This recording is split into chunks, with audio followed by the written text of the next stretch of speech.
Got it? Okay. They are saying, oh no, we are going to start barbecue at 12. Look, tell a man no trouble, I don't want beef, man, I just want vibes. Big man like me, no need for the telephone hype. I got too much getting online. One rule, then dead I'm on site. Wrong move, I bet they gon' ride. No need for the telephone hype, nah. No need for the snoozing. Big whip outside, I'm cruising. Big stick inside, no losing. Better watch out for the... Today is the shooting day. I finally managed to make Gabby start doing videos for her own channel. Because we are now doing videos for our company's channel. For my channel, I'm doing my videos like this kind of vlogs, and for her channel, she also wants to start doing some videos in her own style. Obviously, the setup is here. This is where I'm going to shoot her. Very simple setup, nothing spectacular. We are just talking about some things that we learned throughout the business. My white balance was 5,000K. Sorry about that. This is the real. How it looks like, and I see the flickering behind because my shutter speed is exactly, so I'm recording 30 frames per second, shutter speed is 160, but if I turn to 150 now there is no flickering. Anyone knows how to fix this? I just realized that because I have a tendency to look in the camera, not in the screen, and then when I look in the screen, when I see the details, when I was trying to adjust the shutter, I realized, oh my God, why so yellow? Because I turn around and it's not that yellow. So anyway, now it's okay.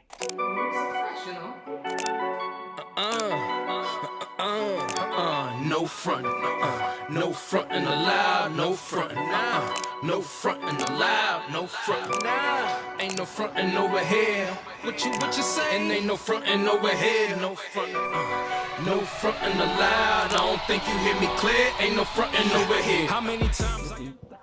It's Monday, and we came here in Man Cafe. It's a great place to work, and the reason I'm recording this is because today is actually one of our new employers' first day, Aviva. They are there behind me, Gabby and Aviva, and I want to reflect on something regarding having someone in your team, especially early when you are building something, and basically, like for example, now we actually don't need anyone to help us with the business. We have just enough projects for maybe one more person, so 3 of us can handle everything. But the thing is, if you really want to grow, if you want to expand the business, you need to hire people even when you don't need them, just because when you don't need them is the best time, because they have time to get adjusted to the team, to the workflow, to projects. So when we have new projects coming in, they can just easily take over. And I feel like team is like literally like foundation for the building, right? If you don't have a building, if you don't have a good foundation, the building may not survive some small earthquakes or something that will come along the way. And I feel like in business is the same. So you need to have a good team, that's a good foundation.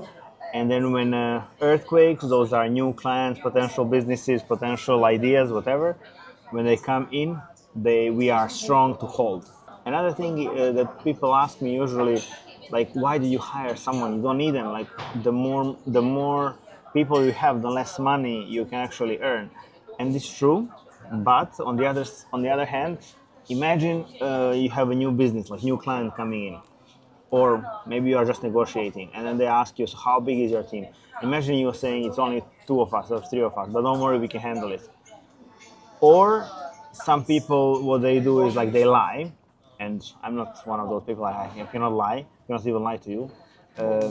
If the client asks me like how big is your team and how comfortable you are with this project, I'm going to be brutally honest, because I don't want to disappoint anyone, and actually the matter of fact is I want to like surprise them with our workflow. in the future. But still, I think like if somebody asks me if we can handle some bigger projects and I don't have a strong team already in house, I wouldn't be comfortable saying that. I mean, I'm sure we can handle it. It's just, when they ask you something, and then if the project is like too ambitious, uh, you need to be humble. And you need to stay down to earth in order to a really good, impressive result. So yeah, I just left Aviva and Gabby there. I have some things to finish home. I'm working on some systems that requires me another screen, just for easier workflow.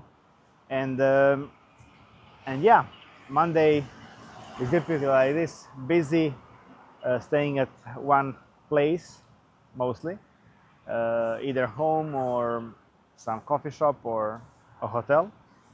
And yeah,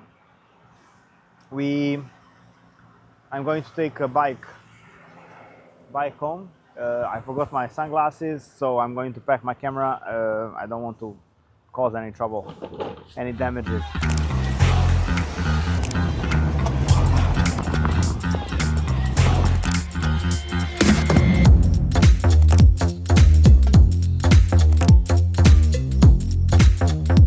A quote. I'm not sure also who said it, but they said that people who end up with the greatest stories are usually the people who got out of their comfort zone. And honestly, it sounds cliche. It sounds like every other motivational speaker who said something about getting out of the comfort zone and do something hard and whatever. But the thing is, honestly, from my experience, like life is all about taking risks. Like back in 2019, I just came back from Italy. I spent there for two years, and I came back to my country, to Montenegro, and I was working for a German company, had a great salary, and I felt like I can do something more than that. And I just decided one day that I'm going to go somewhere. So I applied for many jobs, and I moved to China 2019. And not long after I moved here, COVID happened. And oh boy, I was living in a 13 square meter box in Beijing. And that was my temporary residence, apartment. But because COVID started, the landlords were not able to issue out the contracts for new tenants. So I couldn't find another apartment. And I was stuck there, and we work from home, and I was in a city where I don't know anyone, I don't know the language, I'm not even sure if I like the food or not. Like, I'm just getting used to it. And I decided to stay here. And I remember telling my parents that I decided to stay in China, even though we had organized chartered flight to Montenegro back home for free. But I said it's okay. I'm just gonna stay here. I realized that if China is suffering like on this level, it means that the whole world will suffer at some point. But at that point, only in China was COVID. So it was really bold decision for me to stay and live in 13 square meters and like not to go back home where everything is normal and even for free at that time. So yeah, I decided to stay, and honestly it was the best decision of my life because after a few months I had a business trip to Shenzhen where COVID was not that bad. So I fell in love with Shenzhen immediately. The weather, the nature, the people, the fact that it's next to Hong Kong, next to Macau, it felt so international. And I just moved here, literally in 2 weeks. So I had the project running for 3 weeks, and in those 3 weeks I actually moved here. And honestly, all of these combined are very bold decisions, like that really put me out of my comfort zone. In Beijing, at that time, I also had a very good salary. Everything was very, very good. And in the meantime, I changed the apartment and everything was going great. But then I fell in love with Shenzhen. I was like, okay, let me move to Shenzhen, even though I don't know anyone here. And my previous company, we don't have an office set up in Shenzhen. So I was the first one. So it was all very good, honestly. But at that time, it felt very scary. And I feel like that's the reason why it was worth it, because it was scary, it was difficult, and then I decided to do it. So I just wanted to reflect back on that, because I feel like that's me stepping out of my comfort zone and really trying to do something. Even in Shenzhen, when I settled and I found an apartment and I found an even better job, and I mean, after some time, like maybe after a few months, I realized, oh my God, I'm living the best life in my life, the best of my life. I had a very good salary. I had a very good position in this company. It was top 3 companies in the world for office design, and I was leading a team, and I had a very good project. I was working on headquarters for Vivo, for Google, for like crazy. But even then, I was talking to Gabby, and I felt like, at some point I felt like, oh, this is too comfortable. Like, I think I can do even more than this. So I quit my job, and honestly, at that time, if you ask me, why do you want to quit your job? I would tell you I want to start my company, but I didn't have any idea what am I stepping into. Like, I literally had no clue how hard it's gonna be. And it turned out to be very, very hard. My first year of running business was a disaster. I spent all of my savings. I was just going in minus. So it was only going down. No, like they say in life, it's up and down. That year, the first year of my business, it was all going down. And I remember talking to Gabby, and Gabby was like she was obviously she was supportive, but she also kind of didn't understand why did I quit my job, because I had a very good salary. I had all of the benefits. Everything was great. I had a very good job. I didn't work overtime. It was pretty chill, pretty easy. But yeah, I always wanted to be my own boss. I always felt that urge to be an entrepreneur, or at least try. Because, honestly, I was open to it, that I may try and I may fail, and it's fine. Maybe I realize on the way that it's not for me, and I just go back to my home, to my work. And even now, like, if something wouldn't go as planned, and like I would fail and not have money to support my life and like our life, honestly, I would go back to work. I don't mind. I don't have a problem of having a boss. It's just I wanted to try. And when I tried, it was difficult, and even in those difficult times, I also felt blessed that I'm doing by myself and I'm trying. So yeah, I feel like taking risks really pays off. So at least it's a lesson. You realize, was that worth taking a risk or not? And then at least along the way, because if you try to take as many risks as possible, you realize that some risks are maybe not worth it and some are worth it, and then you may be able to recognize better the upcoming ones, which one are worth taking and not. So I feel like that's part of the business, part of the life. And if you are in a situation where you feel very comfortable and you enjoy it, I don't mind, that's great. But if there is at least just a little bit of spark inside of yourself telling you, you can do more, then my suggestion would be just go and try, because you can always go back. It doesn't matter what kind of position, even if you are CEO of some crazy big company, but you don't like your job. Trust me, if you try and then you fail, you can always go back being CEO, maybe of even better company than that one.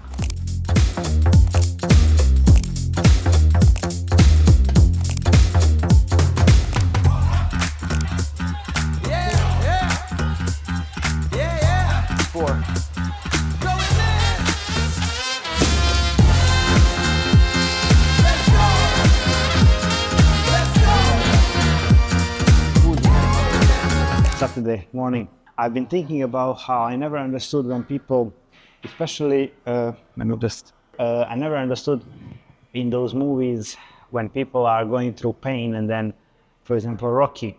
I just saw this morning a clip from Rocky, and then he's a bit older, maybe Rocky 4 or Rocky 5, I'm not sure.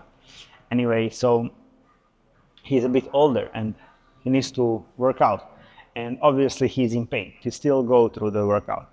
And I've been thinking, I never understood that, because what I've been taught is when you are in pain, right? So if you are injured or whatever, you rest for 1 week, 2 weeks, as long as it takes, and then after it's healed, you go back to gym, right? But the more I've been watching these YouTube videos, like David Goggins is talking about this a lot, like he's been running through pain, through broken legs and stuff like that. And why am I mentioning this is because recent past few months, I injured somehow, I'm not sure even how, but it's just here on the top of my shoulder, hurts so much. And whenever I'm doing shoulder or pressing, like for example, push-ups or even dips, it hurts so much. And I tried resting for 1 week, 2 weeks, but the pain is still there. Like even 2 weeks rest, it didn't help. Or whenever I go back to gym, the pain comes back. So for the past maybe few weeks, maybe 6 weeks, I've been working out through pain. And I've been increasing my weight. I've been doing heavy sessions workout, even though every time I do anything related to shoulders, it hurts like the needle is going through the shoulder. And like 6 weeks passed by, and now pain is a bit better, but still hurts. Today I was so impressed because I was actually doing some push-ups, actually bench press, and maybe the most amount of weight I've ever pushed, and I was okay to do it. And the reason why I'm saying this is because deep inside I felt like it doesn't matter because it hurts. I have to still work out. I have to like have this routine of working out. Even if I need to reduce the weight, it's fine, but still to do workout sessions, because it's very easy to say, okay, let me just rest for 1 week or 2 weeks. And 2 weeks pass by so fast, especially in this kind of pace. In China, everything is so fast, like work and life and everything. So my point is, I'm trying to make this point, is like I need to go through the pain, even not necessarily physical pain, but sometimes, you lose client and then you still need to wake up next morning and, strive for work, strive to get more business, strive to. And I know sometimes it's very hard. And many times when I'm going through something, I remember one moment when I was a kid, our dad, me and my brother, I have 2 brothers, but back then I only had one. Because the youngest brother is 11 years younger, and we were maybe 6-7 years old, something like that. And my dad took us for a trip to another city, because in that city it was cheaper to buy shoes. And he took us to go buy shoes because it was like end of summer, so we were about to start school. And I remember, when you were a kid and someone, especially parents, on the front seat, they start whispering, right? So when you are a kid, like you are curious, you want to listen what they're talking about. And I remember my dad, like very quietly, maybe whispering, say to my mom, he cannot believe that he doesn't have enough money in his pocket to buy his own children's shoes. But we are going to another city very cheaper. And back then I didn't understand, like he just went through 1 year and left from another. But like later on I realized, like my parents, we were going through ups and downs throughout our life. And I felt like even when we were in like maybe the lowest points, my parents never complained. They always smiled, they always were positive, they always worked hard, and they would never show weakness. And that's why I feel like I admire my parents very much, because when you don't have enough money to like, it means like literally you're helpless to buy shoes, like $100 or something for kids, and it means really you are struggling. And even then, I remember my dad always kept smiling, always kept positive thinking, and now he's almost retired. He's almost 60, and he did it all. Like, he achieved everything he wanted in his life, both of my parents. And just whenever I feel down, I feel like I'm losing it, especially in this kind of world where I work by myself, like entrepreneur with Gabby. I feel like, even when you are at your lowest, you still need to like somehow smile, like somehow fake it till you make it. But not really, like you need to smile, you need to stay positive, you need to like keep going through it. So even now when I'm hurting my shoulder, I still want to hit the gym, I still want to do the workouts. If it requires to reduce the weight, it's fine, but still do it. And I don't know, I just feel like sharing this with you, and because if you are leading entrepreneurial life, there will be a lot of moments when you feel like hopeless. Basically, you feel like everything is going down, or not, like nothing works. And we were in that stage a few times since the beginning of the business. So, but the point is always keep striving, try to do it with smile, and honestly never complain. I hate complainers, and my family was never like that. We were not raised like that. And even in, like, when I talk to my friends, they always ask me, like, how come you're always so positive? Like, we never heard you complain for even when it was very, very tough. And I just say I'm raised like that. My dad never complained, my mom never complained, and we just kept fighting. So keep fighting, my friends. Keep watching these videos. Thank you.